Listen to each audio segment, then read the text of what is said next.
The cold light of my smartphone illuminated my lined face, and the cruel caption glared like a warning sign. The mother-in-law who never leaves. I am Eleanor Vance, 68 years old, a former vice president of human resources for a Fortune 500 company. My daughter-in-law forgets that I built careers and shattered reputations before she even graduated high school. She thinks I'm just an old lady, but she barely grasps that silence is the most dangerous weapon of those who wield real power. It was one of those muggy, suffocating Sundays typical of city living, where you feel the heat of the asphalt radiating up through the floor of your high-rise condo. I had just gotten home, slipped off the low-heeled pumps that aggravated my bunions, and settled into my favorite reading chair, that caramel leather beauty I bought with my first hefty corporate bonus 30 years ago. The scent of fresh coffee, which I had brewed myself, still lingered in the room, mixed with the faint aroma of lavender polish I used to clean the furniture. It felt like the peaceful end of an ordinary day, one where I visited my son's house, brought over a complex, expensive prime rib roast that cost a small fortune, and played with my grandson, Leo, until my back begged for mercy. But the tranquility lasted exactly long enough for me to pick up my tablet to check social media, a habit I picked up to avoid feeling out of touch, and as they say. That's when the algorithm, that digital gossip monger, threw Chelsea's post right in my face. The photo was taken hours earlier without my realizing it. I was on their living room sofa, mouth slightly agape, dozing after the heavy lunch. The angle was terrible, shot from below, highlighting the double chin age had given me, and the silver threads I stopped coloring in a choice of freedom. But the photo itself wasn't the issue. It was the caption and the tagged location. Home, sweet home, with intruders. And the punchline, the mother-in-law who never leaves. My heart, which had endured divorce, stressful corporate mergers, and the loss of my parents, skipped a beat. I tasted that bitter bile rising in my throat. I am not a woman to make a scene. Never have been.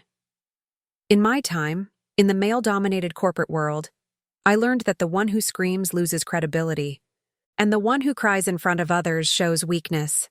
So I stayed there, static, the tablet trembling slightly in my time-stained hands. I started reading the comments. There were many, over 200 likes in under 3 hours. Chelsea has this obsession with becoming a digital influencer. She's constantly glued to her phone, pouting and showcasing a perfect life that, between you and me, is largely financed by my retirement and the investments I've spent a lifetime building. LOL. Hang in there, warrior. Nobody deserves an annoying old lady on a Sunday, wrote some woman named Jess. Send her to the nursing home already, girl. Ha!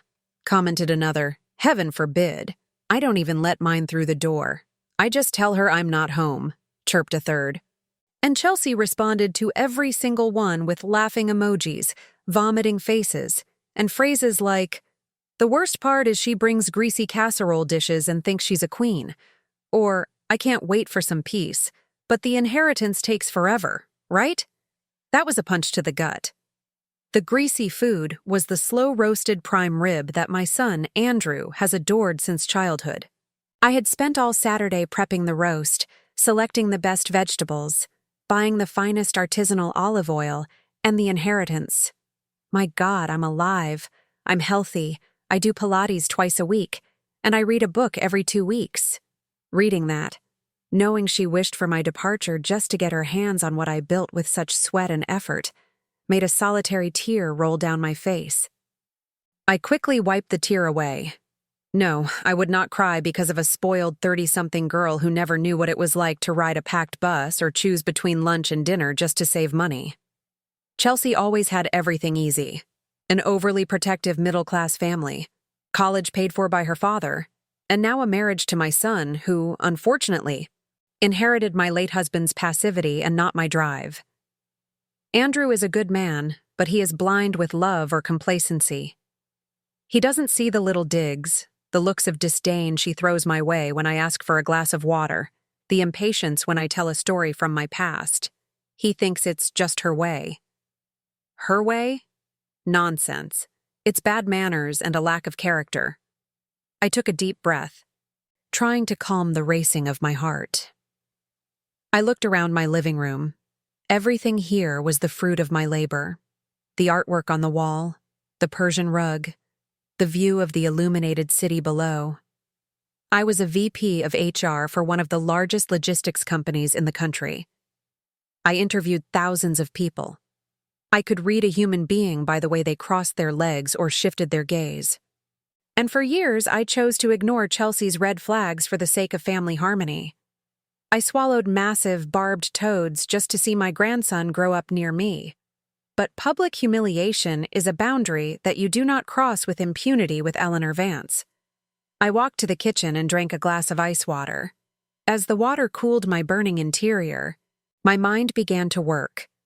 Not the mind of the hurt grandmother, but the mind of the strategist, the Eleanor who negotiated with striking unions and fired executives who embezzled funds. That Eleanor woke up. I returned to the living room and picked up the tablet again. This time I didn't read it with hurt. I read it with technical analysis. Chelsea works, or pretends to work, as a marketing coordinator at some trendy New Edge media agency downtown. She constantly talks poorly about her boss, says the company is toxic, but loves posting photos in the colorful office with beanbag chairs and a pool table. I started taking screenshots. I saved the original photo, the offensive caption, and every malicious comment where she agreed I should disappear or was a bother. I even saved a comment where she replied to a friend saying, "Girl, I'm going to be late for work again tomorrow. I'm going to invent that the old lady had a health scare and I had to take her to the doctor. The idiot boss buys everything." I paused and reread that last screenshot. A thin, almost imperceptible smile bloomed at the corner of my mouth. Human stupidity is fascinating. She was using her own lie about me to cheat her company and posting about it on an open social network, thinking she was having a chat at a bar. Chelsea forgot the number one rule of the modern corporate world. The internet is an eternal archive, and reputation is a fine crystal. Once it breaks, it doesn't glue back together. I could call Andrew. I could make a scene, demand she delete it, cry on the phone about how offended I was. What would happen? He'd fight with her. She'd say it was a joke, that I have no sense of humor, that I'm dramatic. Andrew would be caught in the crossfire, and, in the end, he'd ask me to let it go for Leo's sake, and I would emerge as the bitter, annoying old lady confirming the photo's caption. No, that is not my way. I don't argue. I move the pieces. I went to my office, a room I keep impeccable, with my solid wood desk and my technical book collection. I turned on my notebook. The screen lit up, familiar and inviting. I opened a new folder on the desktop and named it simply Dose B. I transferred all the images there. I organized them chronologically. I highlighted in red the parts where she insulted my honor and, most importantly, where she admitted to defrauding her work hours and called her boss an idiot. Now, the most crucial part. Who was the idiot boss? I knew the agency was located near the Loop, in one of those mirrored high-rises. Chelsea talked a lot about the owner, a certain Mr. Robert, whom she called an outdated boomer who didn't understand TikTok. Robert. A 68-year-old woman's memory, fueled by daily ginkgo biloba, doesn't fail easily. I knew a Robert who ran a big agency, Robert Harrington. We served together on the board of a major charity organization about 5 years ago. A serious conservative man, extremely ethical, who valued loyalty and professional conduct above all else. Could it be the same one? I did a quick LinkedIn search. Robert Harrington, CEO of New Edge Creative Agency. Bingo! The world is small, and this city is a quail egg. I looked at Robert's profile picture, gray hair, a well-tailored suit. I remembered a charity dinner where we sat side by side. He told me how much he despised the lack of commitment in Generation Z, as he called them. He complained that young people expected president salaries with intern experience and spent all day on their phones. I had his personal email, Not the corporate one his assistant filters, but the personal one we exchanged to coordinate NGO meetings. A shiver ran down my spine. It wasn't fear, it was adrenaline, the same I felt before entering a boardroom to close a multi-million-dollar contract. Chelsea thought she had power because she had 200 likes from strangers and fake friends. She thought youth and arrogance were impenetrable shields. She didn't know that the real social network, the one that truly matters, is the contact network we build with respect and professionalism over decades. I began drafting the email.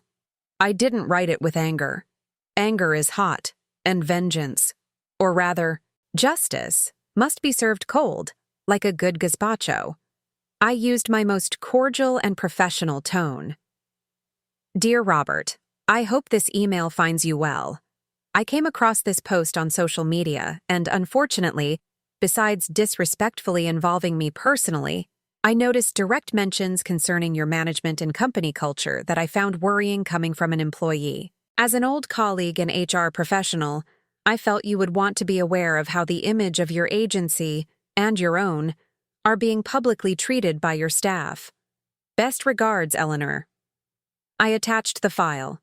The screenshot of the annoying mother-in-law was there, of course, to contextualize my concern. But the highlight, the true poison, was the evidence where she planned to skip work, faking illness, and insulting his intelligence. The mouse cursor hovered over the send button. I hesitated for a second, perhaps. After all, she is the mother of my grandson. If she loses her job, my son's household finances will tighten. And guess who will have to help? Me. But come to think of it, I already help. I already pay for Leo's school. I already give them the gourmet grocery basket every Sunday. What was at stake here wasn't money. It was respect. If I let this pass, what would come next? She'd forbid me from seeing Leo? She'd forcibly put me in a home when I got older? Disrespect is a weed. If you don't cut it at the root, it takes over the whole garden.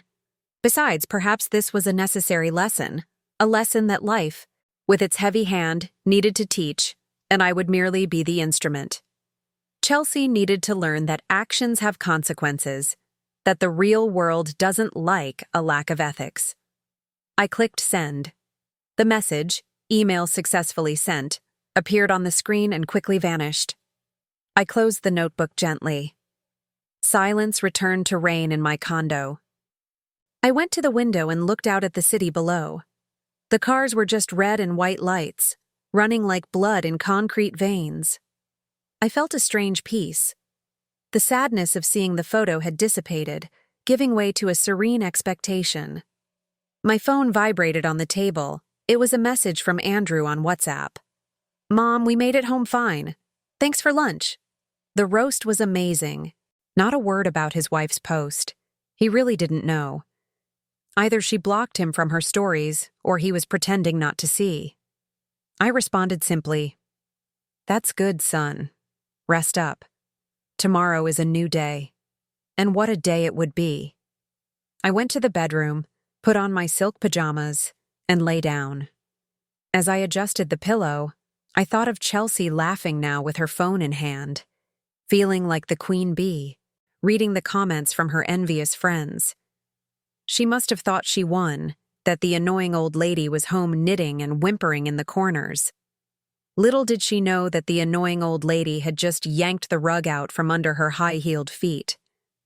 I fell asleep quickly, with the clear conscience of someone who knows they did what needed to be done. The sleep of the righteous, they say, or the sleep of someone certain that the phone will ring tomorrow morning, and it won't be to wish me congratulations. The next day dawned cloudy downtown, but I woke up feeling sunny. I made my coffee, ate my papaya and oatmeal, and waited. Around 10 a.m., the time when ad agencies usually start hitting their full stride, my phone rang. It wasn't Andrew, it wasn't Chelsea. It was Robert. I answered with the calm, velvety voice of someone in no rush. "Eleanor, good morning, my dear. I received your email." His voice was deep, serious, but held the tone of someone who appreciates a fire alarm before the house burns down. "Good morning, Robert. I hope I wasn't being intrusive. I replied, sipping my coffee.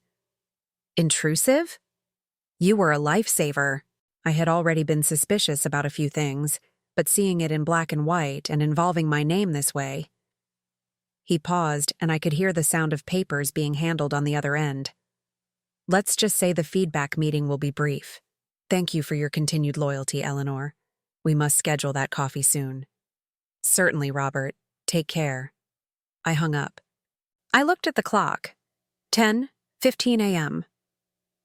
At 11:30 a.m., my phone rang again. This time, my son's photo appeared on the screen. I answered promptly. Mom? Andrew's voice was trembling, heavy with panic. Hi, son. Everything okay? I asked, as innocent as a nun. Oh, Mom, a disaster happened. Chelsea, she was fired. Just now for cause. She got there and her boss had a pile of printouts on his desk. She's crying nonstop, Mom. She says it was a setup, that someone framed her. I held the phone firmly, feeling the cool texture of the device against my warm ear. Wow, son. That's terrible, I said, my voice steady, without a hint of irony visible to him, but with a delicious taste of victory in my mouth. Corporate life is very unfair sometimes, but they say God writes straight with crooked lines, don't they? As I listened to Chelsea's muffled crying in the background, I realized the game had only just begun. She lost her job, yes, but now she would be home all day. And the power dynamic had just drastically shifted. The annoying mother-in-law was now the sole financial anchor for that sinking ship, and I would decide exactly how, and if, I would save them. I hung up the phone with the calm of someone who had just scheduled a haircut, not someone who had just imploded her own son's financial life. Andrew was panicking. And panic, I learned in decades of crisis management, is a terrible advisor but an excellent tool for manipulation for those on the outside. I did not rush to their condo immediately. Desperate mothers rush. Strategic matriarchs prepare. I finished my now lukewarm coffee and got dressed. I chose a beige linen suit, sober, elegant, which conveyed authority without appearing arrogant. I put my reading glasses in my purse, grabbed my black leather-bound notebook, and called a rideshare. During the drive to their apartment, I organized the pieces on my mental chessboard. I needed to assess the damage, not the emotional damage, because the tears of a frustrated influencer dry quickly with a paper towel. I needed the numbers. When I arrived, the doorman, Mr. Henderson, greeted me with that smile of someone who knows everything but says nothing. Tough day upstairs, Mrs. Vance? Life happens, Mr. Henderson, but everything adjusts, I replied, maintaining my composure. If even the doorman knew, Chelsea's screams must have echoed through the elevator shaft. When Andrew opened the door, the scene was pathetic. The living room was a mess, with pizza boxes from the night before still on the coffee table. The air was heavy, smelling stuffy and of stress. Chelsea was sprawled on the couch, eyes swollen, mascara smeared like a sad panda. Her phone, of course, was in her hand, probably seeking validation on social media or blocking comments from those who discovered the truth. Mom! Andrew hugged me as if he were a 10-year-old boy who had broken the neighbor's window. I don't know what to do. Her salary paid the car loan and Leo's school tuition. My salary barely covers the HOA fees, health insurance, and groceries. I patted his back, feeling the tension in his shoulders. Calm down, my son. First we breathe, then we fix it. Where is Leo? He's at school, thank God. Chelsea sniffled, her voice thick without getting up to greet me. Mrs. Vance, you don't know what they did to me. It was a scheme. Robert, that gross old man, said I violated the code of ethics. I gave my blood for that tacky agency. I didn't contest her. I let her spend her victim vocabulary. While she spoke, my eyes swept the room. There were high-end shopping bags in one corner, expensive electronic toys scattered, and a new wine chiller I hadn't seen last visit. Their lifestyle was unsustainable. They were living a fantasy of the upper middle class, financed by revolving credit and the certainty that the paycheck would arrive at the end of the month. Now, one of the faucets had run dry. Andrew, I interrupted her monologue, turning to my son. For me to help, I need to understand the real situation. Bring the accounts, all of them. Bank statements, credit card bills, school invoices, car financing, everything. Ah, Mom, we don't need that right now. He tried to deflect, embarrassed. Andrew, I used my director's voice, the one that made managers tremble. Chelsea just lost her income. If you want me to help keep a roof over my grandson's head, I need to see the numbers now. Chelsea stopped crying and looked at me suspiciously. She knew opening the accounts meant giving up privacy, but the fear of losing comfort spoke louder. She gave her husband an affirmative nod. Andrew went to the home office and returned with a disorganized folder in the open notebook. I started the analysis. What I found was worse than I imagined. It was a disaster waiting to happen. They had no emergency savings, not a penny. On the contrary, they had debt spread across 3 different credit cards. The car, an SUV they didn't need for city traffic, was 2 payments behind. Leo's school, one of the most expensive in the neighborhood, was only current because I secretly paid half as a gift. And the condo? Ah, the condo. I pulled out the private contract they had signed with me 8 years ago when I gave them the generous down payment for the purchase. I remembered a specific clause that Andrew hadn't even read properly at the time, excited about the keys in his hand. The condo was in their names, yes, but there was a registered debt with me concerning the down payment amount, which should be paid when possible or deducted in case of a sale. But most importantly, I was the cosigner for the rest of the bank mortgage. If they stopped paying the bank, my name would be mud. But if I wanted to, I could execute the down payment debt they never repaid me. I technically had more right to that property than they imagined. You are living 30% above your means, I declared, closing the notebook. And that's with Chelsea's salary. Without it, you'll be bankrupt in 2 months. What do we do, mother-in-law? Chelsea asked. And for the first time, the word didn't carry venom, but desperation. She huddled on the couch, seeming smaller. I looked at that woman, beautiful, young, healthy, but completely useless for real life.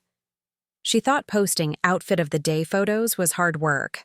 She mocked me, my age, my clothes, my food. She called me the annoying mother-in-law who won't leave their life. And now here she was, entirely dependent on my ability to manage the chaos she helped create. I felt a wave of power surge through my body, more invigorating than any vitamin.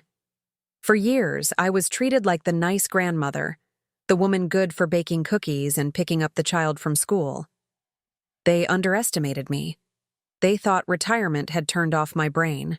They forgot that for a woman of my generation to get where I got, I had to be 10 times better than any man and 100 times tougher than any young person today.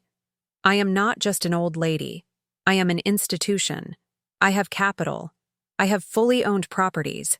I have investments compounding interest while I sleep. And above all, I have the necessary coldness to make the difficult decisions that they, with their fragile, live your best life minds, cannot make. The situation is critical, I said, removing my glasses and looking into both their eyes. But it is not irreversible. However, for me to intervene, things are going to have to change, radically. Are you going to loan us the money to pay off the cards? Andrew asked with a flicker of hope in his eyes, the flicker of someone who wants the easy way out. No, I replied dryly. His smile withered. Chelsea's eyes widened. I will not give you the fish, Andrew. You're already choking on the bones. I am temporarily taking over the financial management of this household. What do you mean? Chelsea straightened up, the defensiveness returning. Simple. If I am going to put my money here so that my grandson doesn't suffer and doesn't lose his school, I set the rules. No more takeout every night. No more housekeeper 3 times a week. Chelsea is home. She can clean. The SUV will be sold and traded for a more economical car. And the credit cards come with me. You can't do that. It's our life, Chelsea shrieked, her face turning red. Your life went bankrupt, my dear, I said, my voice gentle but cutting like a scalpel. The only reason the bank isn't knocking on the door right now is because I'm sitting in this armchair. You posted that I'm the annoying mother-in-law who won't leave your life, didn't you? Well, now I'm moving in for good. The silence that followed was sepulchral. Andrew looked at the floor, defeated. He knew I was right. He knew there was no way out. Chelsea looked at me with a mixture of hatred and fear. She realized in that moment that the dynamic had changed. The mother-in-law she ridiculed online was now the owner of her destiny. I'm going home now, I announced, rising and smoothing my linen pants. I will draft a family restructuring plan. Tomorrow I'll return for lunch. And Chelsea, don't worry about the food. I'll bring that prime rib you find greasy. That's what we'll have, because that's what I like. And since I'm paying, that's what we will eat. I walked toward the door, feeling their gazes burning into my back. Before leaving, I turned one last time. Oh, and Andrew? Cancel the premium cable TV package. You won't have time to watch movies. You'll need to update resumes and cut grass. I left the condo and closed the door slowly. As I waited for the elevator, I allowed myself a long sigh. My heart beat in a steady, strong rhythm. It wasn't the rhythm of anxiety. It was the rhythm of action. In the car ride back, I grabbed my notebook and started sketching. It wasn't just about money. It was about education. Andrew needed to become a man, and Chelsea needed to climb down from the styrofoam pedestal she'd built. I was going to apply a corporate turnaround strategy, the recovery of failed businesses. Step 1. Staunch the bleeding, cut spending. Step 2, process audit, change the house's routine. Step 3, performance goals. Chelsea wanted to be an influencer? Fine. Her goal would be to secure a real job in 30 days, or the grocery allowance would be cut in half. She thought I was a bother. She was about to discover that I am the CEO of her life. When I arrived at my condo, the silence and order seemed to embrace me. Everything in its place, the lavender smell, the city view. I went to my office and opened the bottom drawer, where I keep the most important documents. I took out the deed to their condo and the down payment loan contract. I ran my hand over the textured paper. They didn't know it, but I had an even bigger weapon. That condo legally included a clause of right of use in my name in case of default on the private debt. I could, if I wanted, evict them and move in.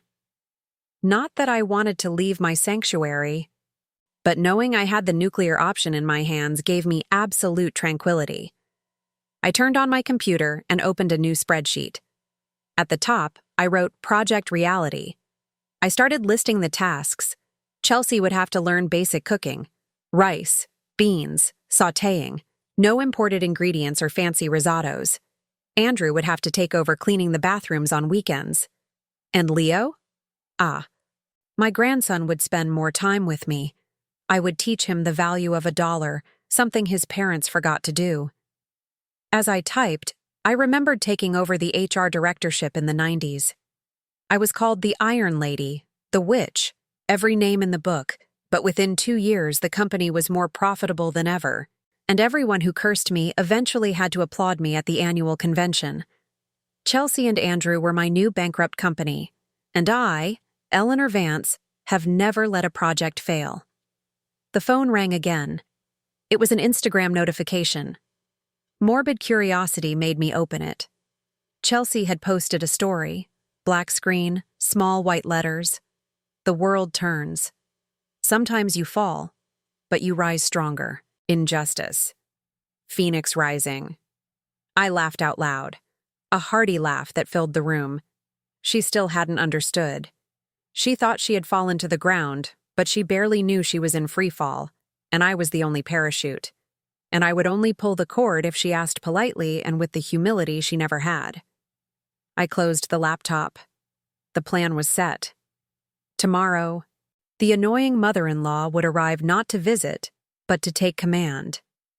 And the first thing I would do is teach my daughter-in-law how to scrub a toilet.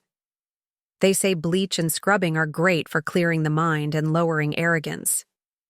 I went to the kitchen to prepare chamomile tea. The night would be peaceful, but the next day would be a lot of work. And for the first time in years, I was anxious to start my shift. I arrived at my son's condo at 7 a.m. sharp. I didn't ring the doorbell. I used my copy of the key, the one Chelsea kept asking Andrew to retrieve, but which he, through pure laziness or a remnant of good sense, never did. The silence in the house was absolute. That silence of people who don't have a fixed time to wake up because responsibility doesn't knock on the door. But today, responsibility had a name, a surname, and carried a bag of fresh artisan bread from the bakery. Not the gourmet kind they ordered via app, but honest, crusty French bread. I entered making noise. I dropped the bags onto the glass dining room table with a purposeful thud. I yanked open the blackout curtains in one pull, letting the gray city sun flood the living room that smelled of old pizza and artificial air freshener. I went straight to the kitchen and started brewing coffee. The strong, rich scent of the grounds I brought, no expensive $5 a pod capsules here, began to spread. "Mom? What happened? Did someone die?" Andrew appeared in the hallway scratching his head, dressed only in ridiculous superhero boxer shorts. "Good morning, Andrew. No one died, but your easy life was buried yesterday," I replied without taking my eyes off the drip filter. "Go put on some decent clothes. We have a strategic alignment meeting in 15 minutes. Wake up your wife." I heard him grumble and returned to the bedroom. 5 minutes later, I heard Chelsea's protests. "I don't believe it. What nerve? 7 a.m. I smiled at the thermal carafe. Complaints from those who don't pay the bills are like small dog barks. Annoying, but they don't bite. When the two sat at the table looking sleepy and unfriendly, I placed 3 items in front of them: a large ledger notebook, a pair of sharp sewing scissors, and a stack of $50 bills. "What is this, Eleanor? A ritual?" Chelsea asked, crossing her arms and trying to maintain her haughty pose, even with her hair disheveled and her silk pajamas wrinkled. "This is called crisis management," I said, sitting at the head of the table. "Andrew, put the credit cards on the table, all of them." He hesitated, looking at his wife, then at me. I saw the fear in his eyes, the fear of losing the purchasing power that seems to be the only identity this generation possesses. "Andrew, I will not ask twice. Either the cards come to the table, or I walk out that door and call the bank manager, canceling my co-signature on this condo's mortgage." He swallowed hard and retrieved his wallet. He placed 3 platinum and black cards on the glass. Chelsea huffed, rolling her eyes so violently I thought they might lock up. "Good." I picked up the scissors. The sound of metal slicing plastic was loud, crisp, definitive. Snip, snip, snip. I cut the chips, cut the magnetic strips, and diced them into tiny pieces like chives for seasoning. Credit is for those with cash flow. You have neither flow nor cash. Starting today, you live on debit or cold hard cash. "You're insane!" Chelsea shouted, jumping up. "How are we supposed to live? What if there's an emergency? What if Leo gets sick?" "Leo has health insurance, which I pay for. That is an emergency," I replied, maintaining a calm voice that was an irritating contrast to her hysteria. Buying designer bags is not an emergency. Ordering expensive takeout on a Tuesday is not an emergency. I pushed the pile of $50 bills to the center of the table. "This is for groceries, the butcher, and cleaning supplies for the month. If it runs out by the 15th, you will eat rice and eggs until the 30th. If there's any left over, save it, because next month there may be less." Andrew looked at the money as if it were charity. Chelsea looked at it as a personal insult. They were accustomed to swiping the card without even looking at the total. Now they would have to do mental math. Now, the second part. I opened the ledger. The housekeeper has been dismissed. I spoke to Maria this morning, settled her days, and gave her an extra bonus. She will not be returning. "What?" Chelsea nearly choked. "Who is going to clean this place? It's 1,500 square feet. I have bad allergies. I can't handle dust. Funny, your allergies don't flare up when you attend those outdoor music festivals covered in dirt, do they? I countered, adjusting my glasses. Chelsea, you are unemployed. Your new job from 8 a.m. to 6 p.m. is maintaining a habitable home and job hunting. Andrew, the bathrooms and the trash are yours. Welcome to the real world. The morning proceeded in a tension that could be cut with a knife. Chelsea tried to lock herself in the bedroom, but I had disconnected the Wi-Fi router and taken the cable with me into the living room. Without Wi-Fi and with limited cell data, yes. I also cut the family plan I paid for and migrated them to a basic prepaid option. She had nowhere to run in the virtual world and had to face the messy apartment. Around 10 o'clock, I announced the next step. Grocery store run. I'm not going, she stomped her foot. I'm embarrassed. What if someone sees me buying store-brand stuff? Shame is owing people money, my dear. Shame is posting photos of a lavish life while having bad credit downtown. Let's go. And put on comfortable sneakers. We're walking. We went to the wholesale club, the enormous one with the concrete floors and shelves that scrape the ceiling. No friendly baggers or lavender-scented air conditioning here. Chelsea walked behind me, dragging her feet, wearing a baseball cap and dark sunglasses, as if she were a celebrity fleeing the paparazzi. Little did she know no one there cared who she was. People were concerned about the price of cooking oil and rice. I stopped in the cleaning aisle. Laundry detergent. Which one do we take? I asked, testing her. She pointed to the famous, most expensive blue box. Wrong. I picked up a 10-pound bag of a less-known brand that I knew was effective. It costs half the price and cleans just as well. You'll just have to scrub a little more, which is excellent for burning off that pent-up energy. Every aisle was a lesson. I swapped the brie for cottage cheese. I swapped the prosciutto for deli ham and bologna. I swapped the boxed juices for fresh fruit. Squeezing oranges builds character, I commented, placing a 5-pound bag of oranges in the cart. At the checkout, the moment of truth arrived. The bill came to just over $500. Chelsea looked at the amount and grimaced. All that for this pile of generic stuff? Welcome to inflation, Chelsea. This is what most Americans deal with every day. Now, count out the cash. I made her count the bills, note by note, and hand them to the cashier. I saw her hand tremble slightly. For the first time in years, she was feeling the weight of the money leaving, not just the ease of the product coming in. We returned home loaded with bags.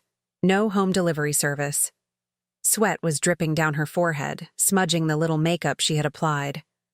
Andrew helped us bring up the groceries looking like a whipped dog. As we put things away, I noticed Andrew glancing often at the car key hanging on the kitchen rack. The silver SUV, his pride. Andrew, sit down, I said, closing the pantry. We need to talk about the elephant in the garage. Not the car, Mom, please. It's the only thing I have left. How will I arrive at client meetings in a compact economy car? They'll laugh at me. They'll laugh at you when the repossession man comes to take the car from the agency door because of missed payments. I countered, necessary and sharp. The registration fees are late. The insurance is due next month. The gas this tank requires costs what you eat in a week. I already listed the car. What? They both screamed in unison.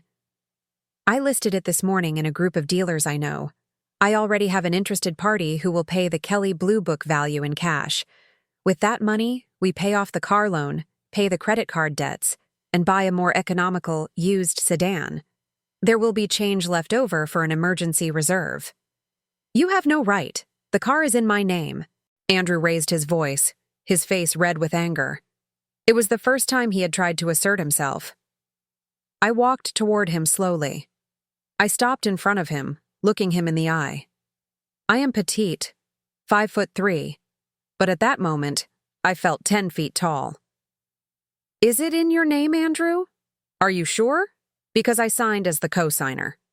And in the contract we drew up. Remember that asset management clause in case of insolvency? You signed it without reading it, didn't you? Well, I read it. I wrote it. The car will be sold tomorrow. The buyer is coming at 9. Leave the key and the signed title at the front desk." The silence returned, heavy as lead. Andrew lowered his head, defeated. He knew I was right. He knew he couldn't afford the next payment.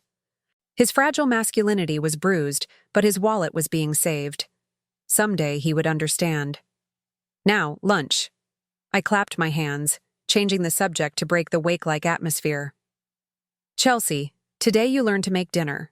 No electric pots, pressure cooker. Let's go." The afternoon in the kitchen was a comic tragedy. Chelsea was disgusted by sorting the beans for a stew. She was afraid the pressure cooker would explode.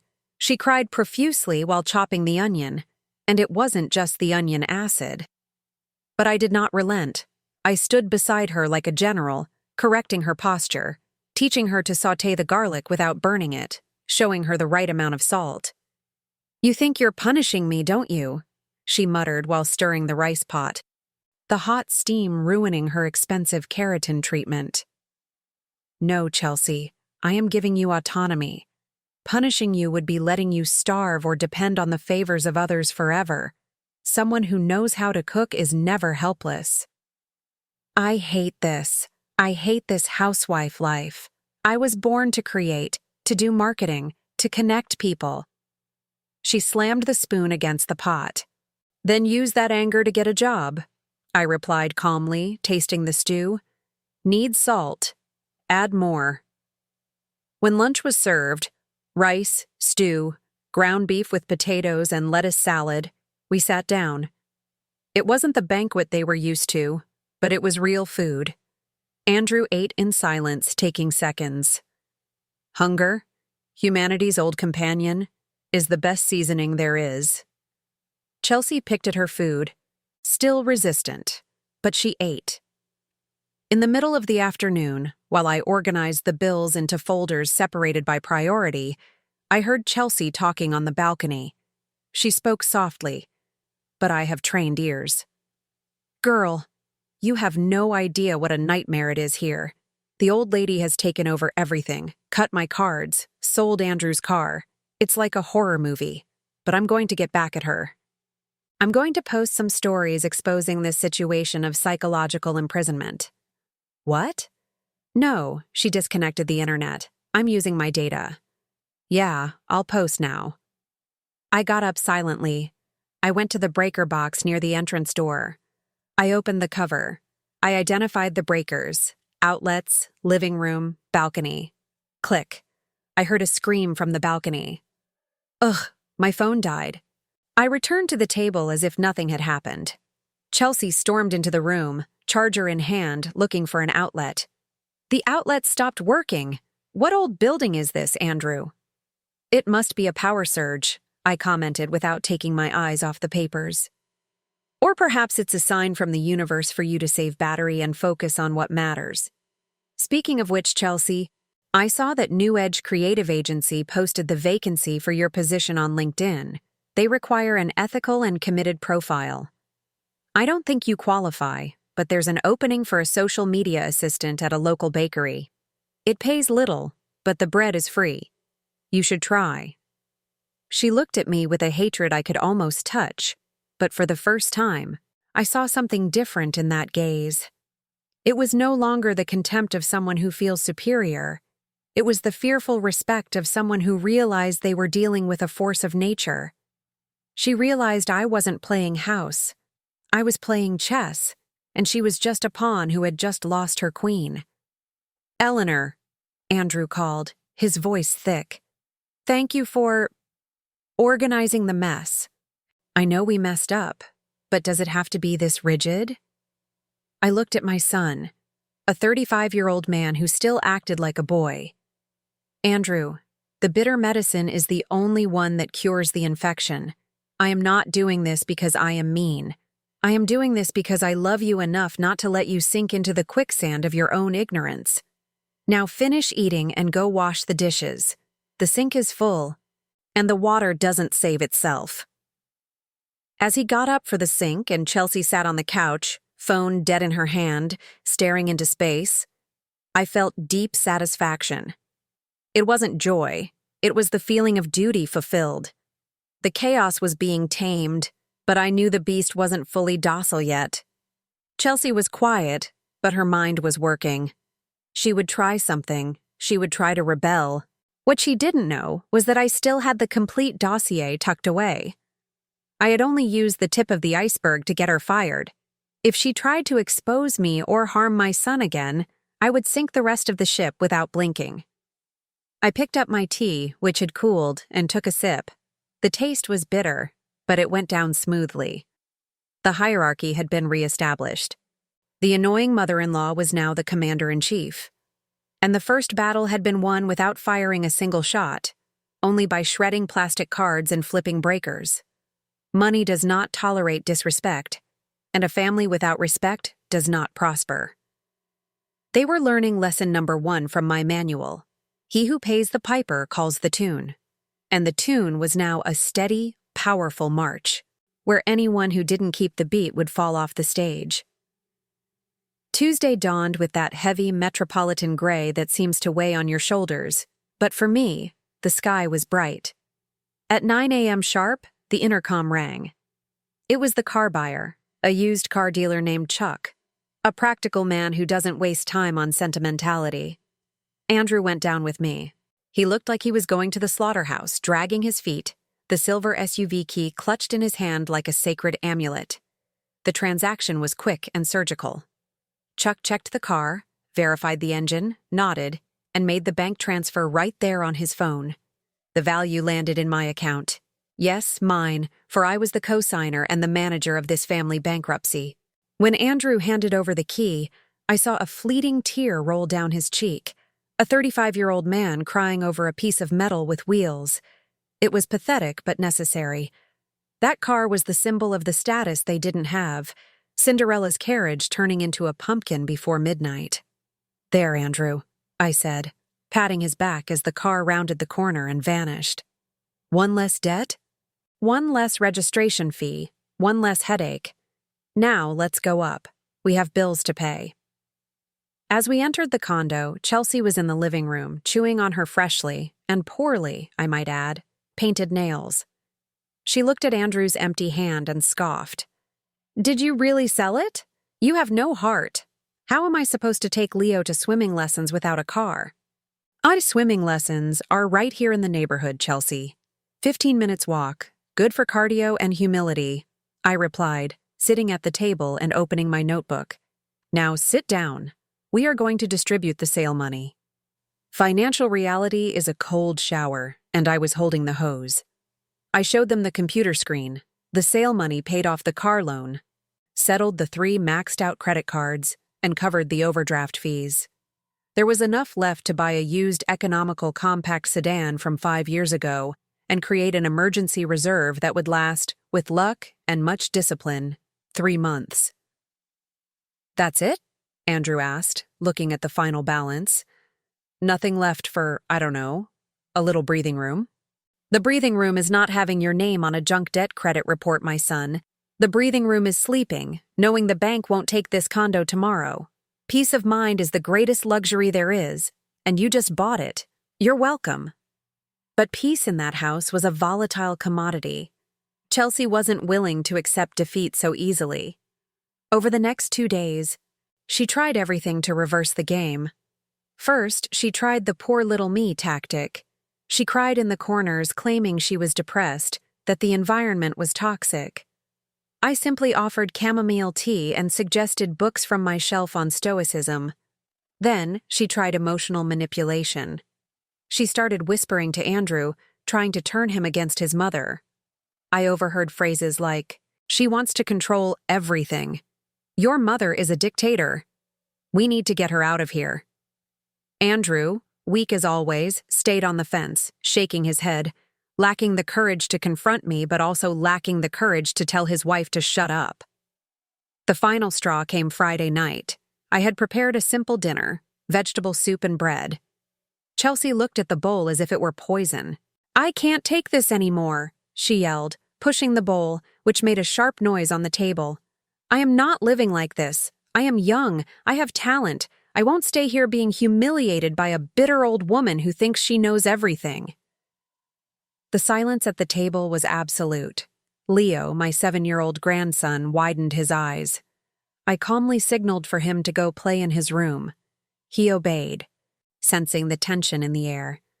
"Chelsea, sit down," I said, without raising my voice, continuing to eat my soup. "I will not sit."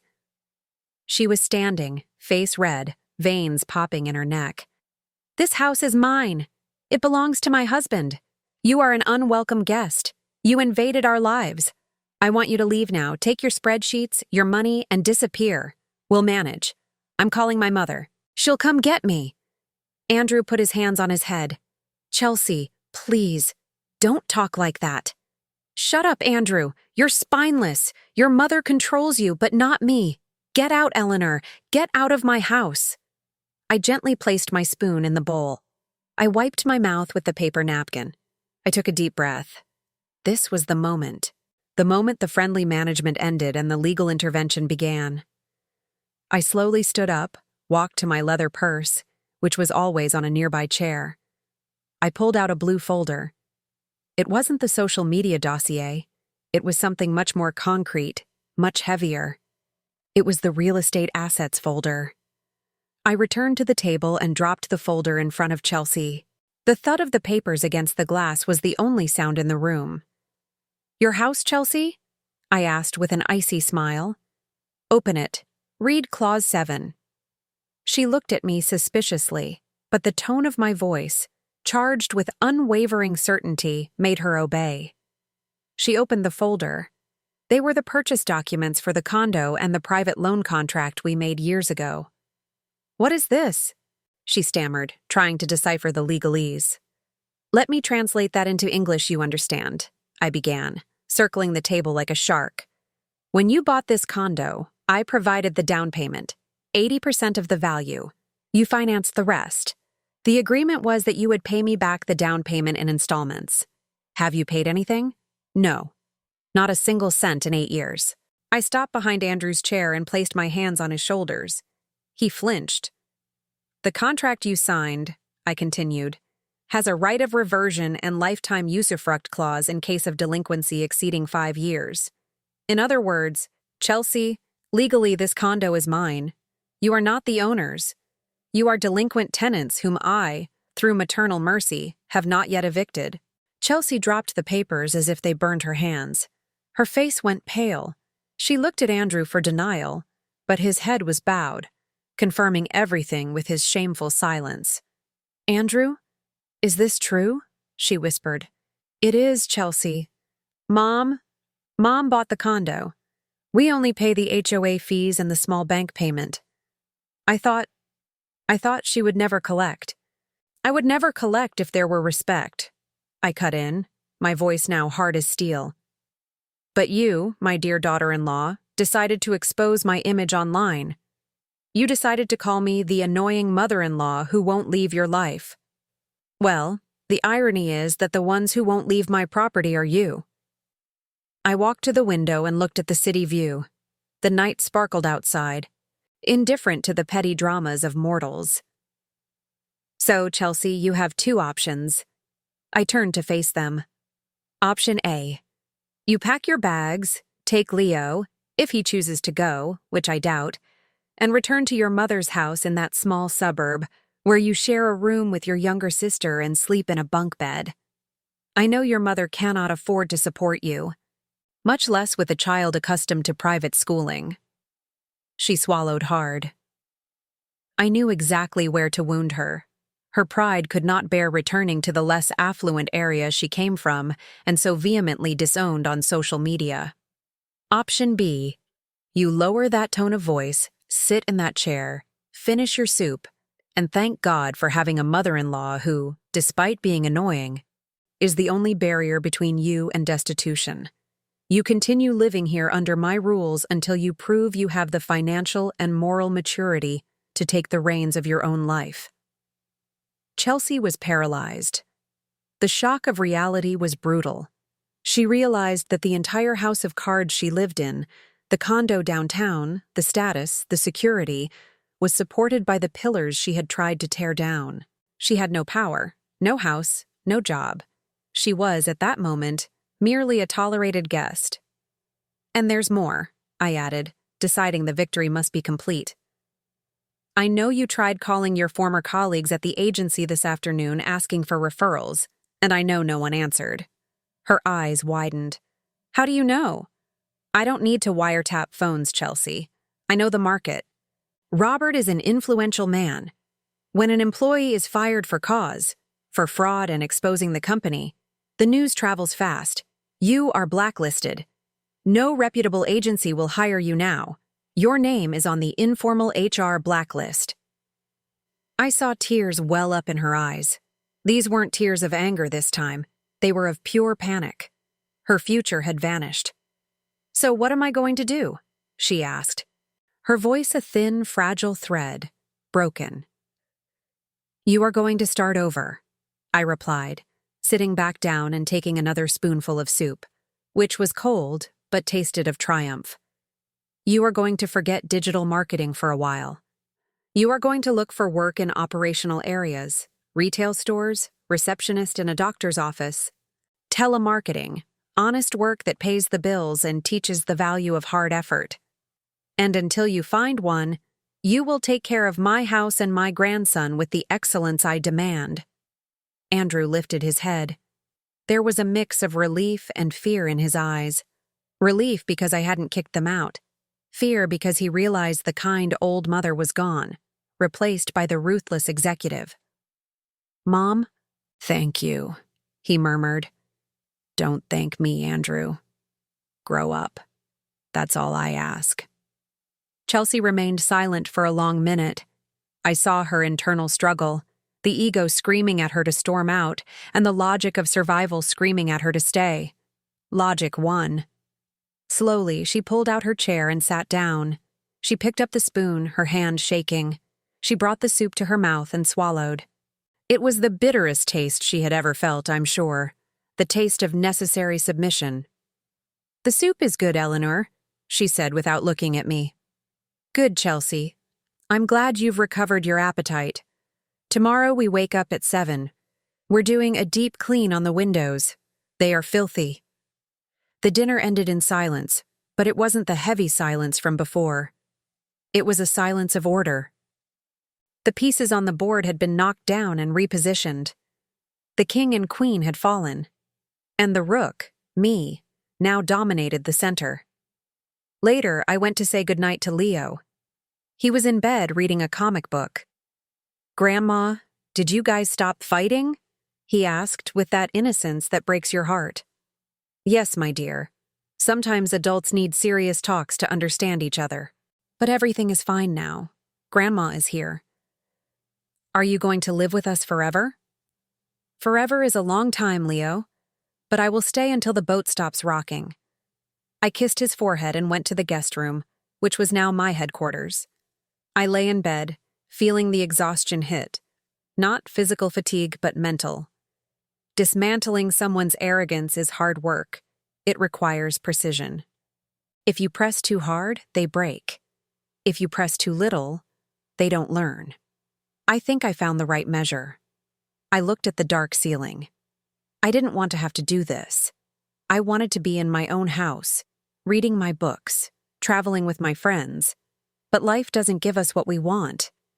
It gives us what we need to deliver. And my family needed a management shock. Chelsea and Andrew now knew. There was no magic safety net. There was me. And I was not a soft net. I was firm ground but hard. If they wanted comfort, they would have to build their own cushions. I picked up my phone to check messages before sleeping. There was a new email in my personal inbox. It was from Robert. Eleanor, just letting you know, some woman named Chelsea tried contacting 2 of my partners today. They have been alerted. Corporate solidarity sends its regards. Cheers. I smiled. The siege was complete. Chelsea was on a deserted island, and I was the only ship passing. She would have to row hard if she wanted to leave. I closed my eyes, lulled by the distant sound of city traffic. The annoying mother-in-law had won, but the victory wasn't the end. It was only the beginning of reconstruction. And tomorrow, the windows of that condo would shine. even if I had to teach Chelsea how to hold a squeegee by force, because cleaning the glass is the first step to seeing the world as it truly is. 6 months passed since the night of the soup and the revelation about the condo deed. Time, that relentless manager who accepts no delays, had worked miracles in that condo. Today, when the morning sun hit the living room window, it passed through crystal-clear glass without encountering a single smudge of grease or fingerprint. The apartment no longer smelled of artificial lavender air freshener trying to hide mildew. It smelled of freshly brewed coffee and clean floors polished with pine disinfectant, that honest scent of a functional home. I was in my usual armchair, which was now permanently turned toward the living room like a control tower, finishing the monthly balance sheet review. The project reality spreadsheet was green. For the first time in years, income exceeded expenses. There was a small emergency reserve accruing interest in the bank, modest, true, but solid as a rock. The front door opened. It wasn't time for Andrew to arrive, nor for Chelsea. I checked the clock. 11 a.m. on a Saturday. Right. Saturday is market day. Chelsea entered, but she wasn't the same woman who paraded designer bags 6 months ago. She wore basic jeans, walking shoes, and a white t-shirt. Her hair, once chemically straightened to exhaustion, was now tied back in a simple ponytail, revealing some natural waves that, frankly, made her look prettier and less artificial. In her hands, she carried the canvas checkered grocery card I had bought her in the first week of our restructuring. "Good morning, Eleanor," she said, parking the cart in the kitchen. Her voice no longer held that nasal tone of mockery. It was a firm voice, slightly tired, but real. "Good morning, Chelsea. Did the price of tomatoes drop?" I asked without taking my eyes off the notebook. "Yes, it did. I got them at the end-of-day specials, just like you taught me. 3 pounds for $5, and the oranges are sweet. The vendor gave me a slice to taste." I smiled internally. The influencer, who was once disgusted by people, was now negotiating at the bargain bin and tasting fruit from the vendor's knife. Chelsea had secured a job 4 months ago, not at an ad agency, but as a bilingual receptionist at a high-end cosmetic clinic. The salary was a third of what she used to make, but it was honest money. She came home with aching feet from standing all day, but with her head held high. No one there knew about her scandal. To them, she was just Chelsea, the efficient receptionist. Andrew followed right behind her, coming from the service area with a toolbox. He was smudged with grease. "I fixed the leak in the laundry sink, Mom. It was just the rubber washer. Cost $2 at the hardware store. The plumber wanted to charge $150 for the visit." I looked at my son. He had lost weight, gotten rid of that puffy face from eating fast food and drinking craft beer every night. He was driving the used compact sedan we bought, a gray car that drew no attention, but owed nothing to the bank. At the agency where he works, he stopped trying to impress with expensive clothes and focused on results. It seems the fear of losing his job and having to face CEO Eleanor at home had made him Employee of the Month twice in a row. "Congratulations, Andrew. $148 saved. That goes into Leo's investment fund," I decreed, closing the notebook. It was time. I knew it was time. The turnaround was complete. The family business had emerged from technical and moral bankruptcy. The processes were adjusted. The organizational culture had changed. "Sit down, please," I requested, gesturing toward the sofa. The instant tension returned to their shoulders. The trauma of the first months was still present. They exchanged glances and sat down, like 2 students in the principal's office. "Did something happen, Eleanor?" Chelsea asked, smoothing the fabric of the sofa, which she herself had vacuumed the day before. "Yes, something happened," I replied, taking off my glasses and placing them on the table. "The mission has been accomplished." I went to my purse and took out an envelope. Inside were 2 new debit cards and the key to my own condo. "I am returning to my apartment tonight." The silence that followed was different from all the others. It wasn't a silence of immediate relief, as I had expected. It was a silence of uncertainty. They had grown accustomed to my firm hand at the helm. They had grown accustomed to having someone to blame for the restrictions, but also someone to solve the difficult problems. "You're leaving?" Andrew asked, sounding like a lost boy. "I'm not leaving, Andrew. I am going to my home, which is 15 minutes from here. The intervention is over. You have proven in these 6 months that you can keep this roof from collapsing over your heads." I handed them the cards. "This is the joint household expense account. I am returning management to you. But with one condition, the audit continues. Every 30th of the month I will come for dinner, and I want to see the statements. If there is one slip-up, one superfluous expense that jeopardizes the basic accounts, I will return. And next time, I won't just bring the spreadsheet. I'll bring the eviction notice." "Crystal clear, Eleanor," Chelsea replied. She held the card with both hands, staring at the plastic as if it were a sacred relic. Then, something unexpected happened. Chelsea stood up, crossed the room, and stopped in front of me. She hesitated for a second, biting her lower lip. I saw her eyes water. "Eleanor," she began, her voice failing. I need to apologize. Truly. Not because you control the money or the house, but because I was an idiot." She took a deep breath, swallowing the last of her pride. "That photo, calling you annoying. I thought I knew everything. I thought you were bitter because you were old. But the truth is, I was jealous. Jealous of your security, your strength. I was living on appearance, and you were living on reality." A tear streamed down her face, with no mascara to smudge. "Thank you for not giving up on us. Thank you for teaching me to make stew and clean a toilet.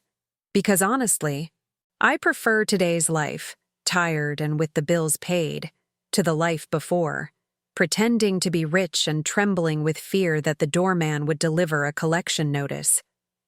I stood still for a moment. I, who had faced hostile unions and executive boards without blinking, felt a lump in my throat. I stood up, and for the first time in years, I hugged my daughter-in-law. It wasn't that superficial Christmas hug where bodies barely touch. It was a tight embrace. I smelled the scent of honest work sweat and cheap fabric softener on her clothes, the smell of dignity.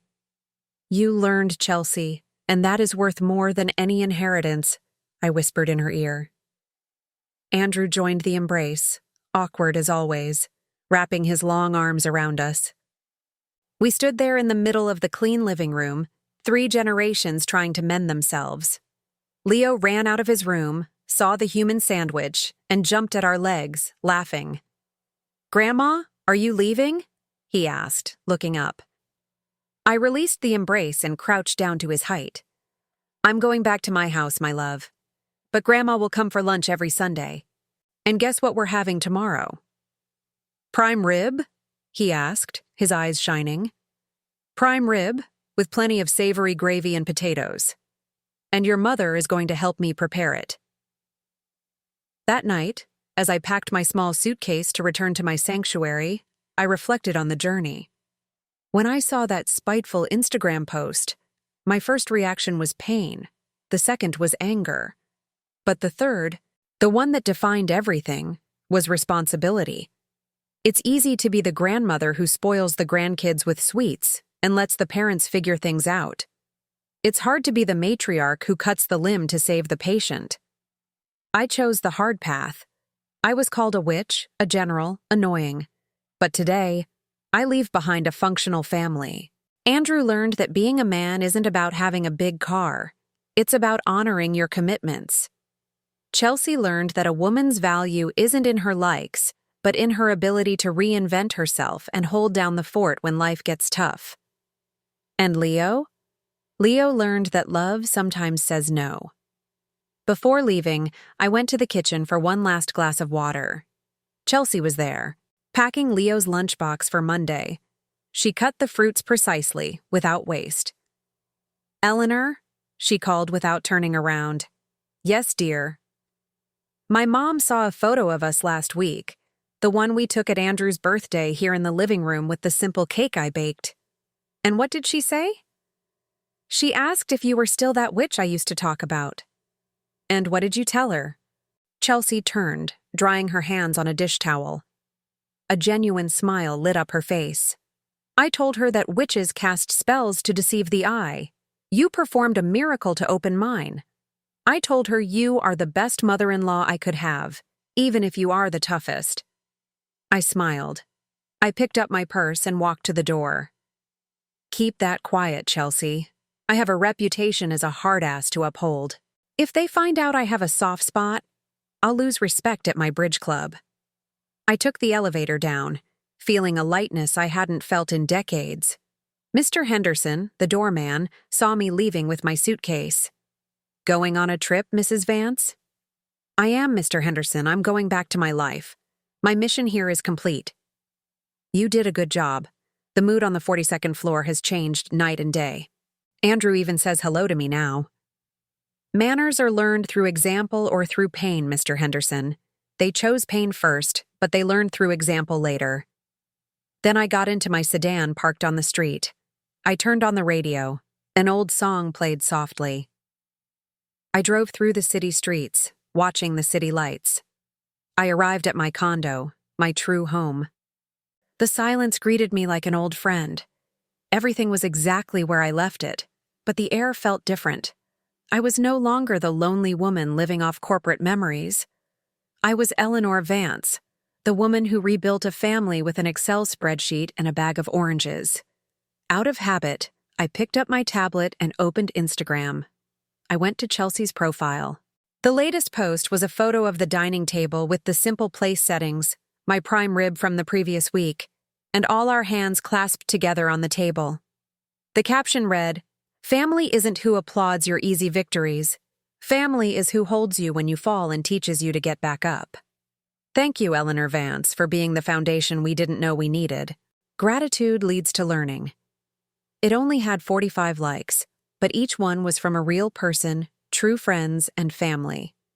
There were no snarky comments or LOLs. There were hearts and messages of support. I turned off the screen and looked at my reflection in the dark glass of the tablet. The wrinkles were there, the double chin too, but I saw something more. I saw the gaze of someone who won the war without firing a bullet, using wisdom as a shield and patience as a sword. The annoying mother-in-law had saved the day, and if necessary, she would save it again, because in the end, someone has to be the adult in the room. And that chair, apparently, is lifelong and has my name engraved on the backrest. I closed my eyes, took a deep breath, and for the first time in 6 months, I slept without worrying if my son's check would bounce. Their future now depended on them. My legacy was guaranteed, not in money, but in character. And that, my friend, is something no inflation can erode.